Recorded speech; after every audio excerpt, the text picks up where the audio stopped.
Hi, second graders. It's Mrs. Edinburgh here with your next science lesson. The last time we were together, we talked about what plants need. And we found out that plants must have water and sunlight in order to survive. Why is that?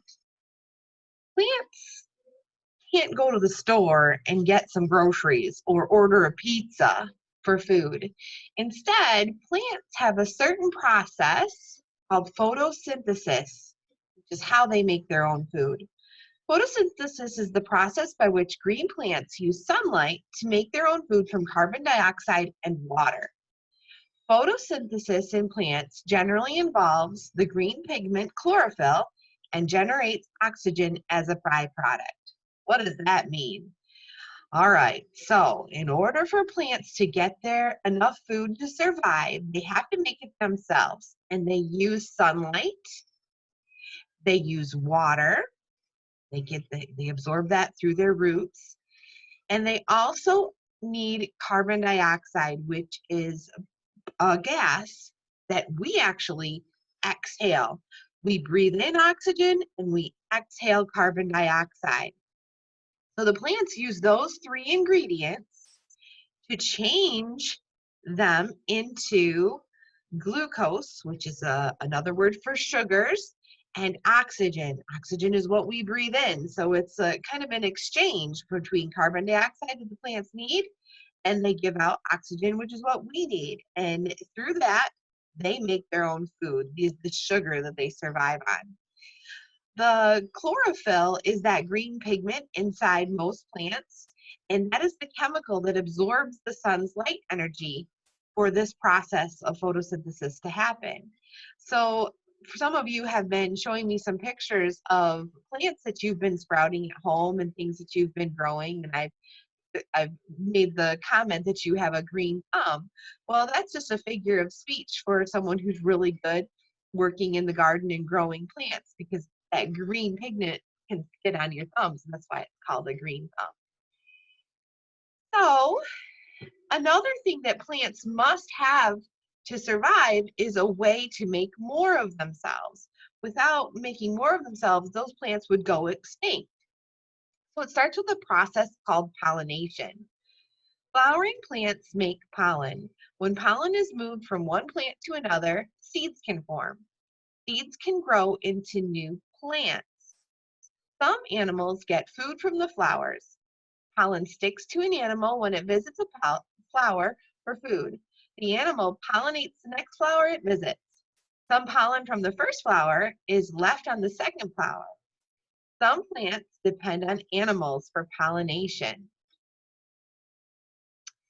So here's a picture, a different picture of that. And what it actually means is not only do bees or butterflies or other insects pollinate flowers, but animals can do the same thing. So here's a picture of a bumblebee that's visiting a flower.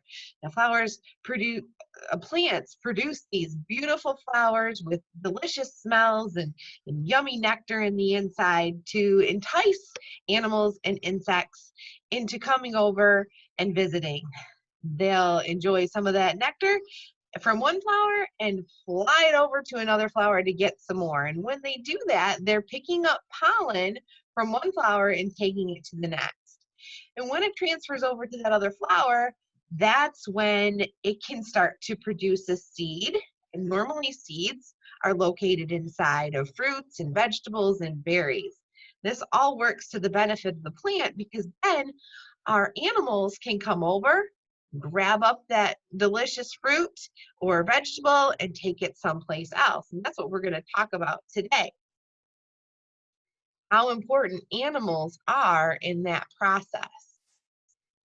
Many plants make seeds that grow new plants. Seeds need their own space to grow. A seed may not be able to grow too close to its parent plant. It may not get enough light or water there. So for example, if our plant produced its seeds, then it drops them right there where it produces them. So you have your parent plant growing nicely in the garden. We know it needs sunlight and water to survive. If that seed that it drops grows too close, now one might be shading it from the sunlight. So this plant wouldn't get enough sunlight and it would die. Or one of the plants might not get enough water because they're both trying to share that water that's in the ground. And they both would die that way too. They'd be fighting over the amount of sunlight that they get and the amount of water that they get. So being too close to each other is not good for either plant. So through evolution, they've decided it's evolved where plants have come up with ways to get those seeds far away from the parent plants. And you might have seen some examples of that through how seeds travel in the wind. If you've ever picked up a dandelion when it's all puffy and you blow and make a wish, that's one way that you can use wind to spread those seeds far away from a parent plant. Seeds could fall in the water and travel down a stream to a different spot and sprout. But in today's lesson, we're focusing on how the animals can help with that. So in our picture, we see a couple of animal examples. This first one shows a cute little squirrel. He's getting ready for winter, and you know how when squirrels get ready and other animals that hibernate, they get ready for winter, they store seeds away because it's hard to find the seeds in the snow, so they put them in a little stash. Well, here's an example of a little squirrel who's picked up an acorn seed, put it in its little stash, and perhaps in the winter it forgot where it put that little nut for later. And in the springtime, what'll happen is that acorn seed will sprout and grow into a new oak tree, which is far away from the parent oak tree. Here's another example. This is called a cedar waxwing. It's a bird. And as we talked about how those plants, after they've been pollinated, they make some delicious fruits and berries and vegetables. Well, here's an example of a cedar waxwing coming to enjoy some of those berries. So it picked it off the parent plant. It's going to fly away someplace else to eat that berry, drop the seed, and that's where a new plant will grow far away from its parent plant. Now here's a picture of a cow that's been put out to pasture to get some food, some grass, and it stumbled across a bush, and it looks like a picker bush to me. Some birds have gotten stuck onto its head. I wonder how that happened. Well, I decided to do a little experiment, and I went out into the woods with some fuzzy socks on. I was kind of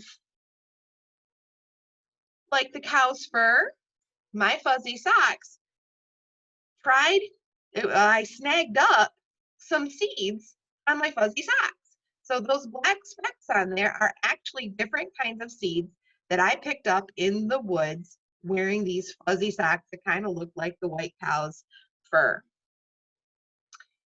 So how did that happen? I'm going to skip ahead to this next page where it talks about making a model. A little second to load here. And I'm going to make this picture a little bigger. This is what's on top of that cow's head. It's a burr. They're called burrs. This is from a thistle plant. Take a close look, if you can, at the pod of this flower. All right. This is what it looks like in the summertime when it's nice and green. You can see the little hooks at the edge of each one of these little spikes. How would the plant evolving to make these little hooks on the edge of its seed pod help it? How is that how are animals and plants depending on each other? Here's what that seed pod looks like in the fall. And this is what might get stuck to my socks, to the cow's fur, to your pant leg as you're running around. Maybe even your animals, your dog might have gotten into the woods and come back with some of these on him. Well, those little hooks attached to the cow's fur because it wants to eat the vegetation that's around it. Picks up the burrs, goes off and bumps into something else like a tree that knocks the burrs off of its head. And guess what? Now the parent plant is far away from the seed. And this is how seeds move to a new place. They have developed ways that animals can take these seeds other places, either by getting stuck to their fur, by being eaten by an animal and they fly away and drop the seeds someplace else, or animals eat the seeds later and might even forget about where they put them. So many plants depend on animals to move their seeds. Now, in your packets, the supplemental packets, there is a worksheet that goes with the last lesson I gave you and today's lesson. So that supplemental packet has some work for you to do in there. Also, I've included a Generation Genius video that basically talks about what we learned today in a different and fun and exciting way. So thank you for joining me.